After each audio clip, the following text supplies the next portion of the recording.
ಒಂದು ನಿಮಿಷ, ದುಡ್ಡು ಶಾರ್ಟೇಜ್ ಇಲ್ಲ ನನಗೆ. ಎಲ್ಲೆಲ್ಲಿ ನಮ್ಮ ಗಮನಕ್ಕೆ ಬಂದಿದೆ ಒಂದೇ ಸತಿಗೆ ಮಾಡೋಕ್ಕಾಗಲಿಲ್ಲನೂ ಕೂಡ ಹಂತವಾಗಿ ನಾವು ಮಾಡ್ತಕ್ಕಂಥದ್ದು.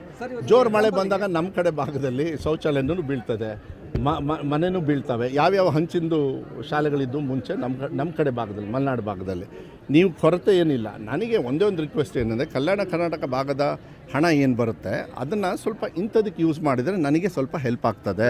ಅದಕ್ಕೆ 25% ಇಲ್ಲಿರ್ತಕ್ಕಂಥ ಫಂಡ್ನ 1200 ಕೋಟಿ 1250 ಕೋಟಿನೇನೋ 5000 ಕೋಟಿಗೆ ಏನಾದ್ರು ಇದ್ದರೆ ಅದಕ್ಕೆ ನೀವು ಮಾಡಿ ಅಂತೇಳಿ ಇದನ್ನು ನಾನು ಮನವಿ ಮಾಡ್ತೀನಿ. ಈ ಕಡೆ ಜನಪ್ರತಿನಿಧಿಗಳು ಕೆಲವ್ರು ಮಾಡ್ತಾ ಇದ್ದಾರೆ, ಕೆಲವ್ರು ಮಾಡ್ತಾ ಇಲ್ಲ. ಮಾಡಿದರೆ ನನಗೆ ಹೆಲ್ಪ್ ಆಗುತ್ತೆ.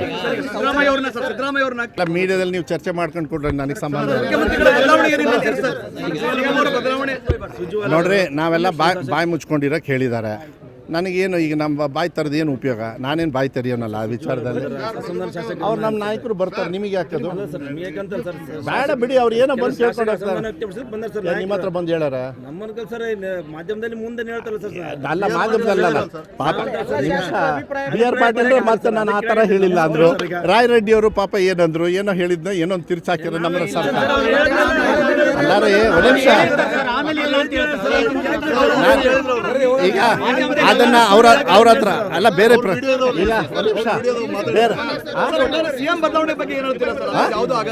ಗಪ್ಚುಪ್ ಆಗಿರ್ತೀನಿ ಅಂತೀನಿ. ನೆಕ್ಸ್ಟ್ ವರ್ಗಾವಣೆ ಮಾಡ್ತಾ ಇದ್ದೀರಿ, 40 ವರ್ಗಾವಣೆ ತೋರಿಸ್ತಾ ಇದ್ದಾರೆ. ಆದ್ರೆ ಏನಾಗಿದೆ, ಗ್ರಾಮೀಣ ಭಾಗದಲ್ಲಿ ಇನ್ನೂ ಅಡ್ಮಿಷನ್ ನಡೀತದೆ. 3ನೇ ಎಕ್ಸಾಮ್ ಮುಗಿದಿಲ್ಲ, SSLC 40 ಅಡ್ಮಿಷನ್ ಆಗ್ಲಿಕ್ಕೆ ಅವಕಾಶ ಇರುತ್ತೆ. ನಾನು ಹೇಳ್ತಾ ಇದ್ದೀನಿ, ಒಂದು ನಿಮಿಷ ಯಾರ್ಯಾರು ಅಡ್ಜಸ್ಟ್ ಮಾಡ್ತೀವಿ. ಒಂದು ನಿಮಿಷ ಪರ್ಮನೆಂಟಾಗಿ ಬರ್ತಾರೆ. ಎವ್ರಿ 2 ಇಯರ್ಸಿಗೆ ಈ ಥರ ರೂಲ್ಸಲ್ಲಿ ಮಾಡೋದು ನಮ್ಮ ನೋಟಿಫಿಕೇಶನಲ್ಲಿದೆ. ನಾ ಮಾಡಿದ್ದಲ್ಲ ಅದು.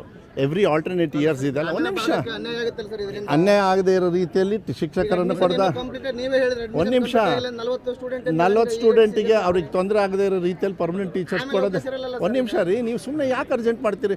ಇದನ್ನು ಆಗಸ್ಟಿಗೆ ಕರೆಸಿ, ಇದಕ್ಕೆಲ್ಲದಕ್ಕೂ ಉತ್ತರ 2 ನಿಮಿಷದಲ್ಲಿ ಕೊಡ್ತೀವಿ.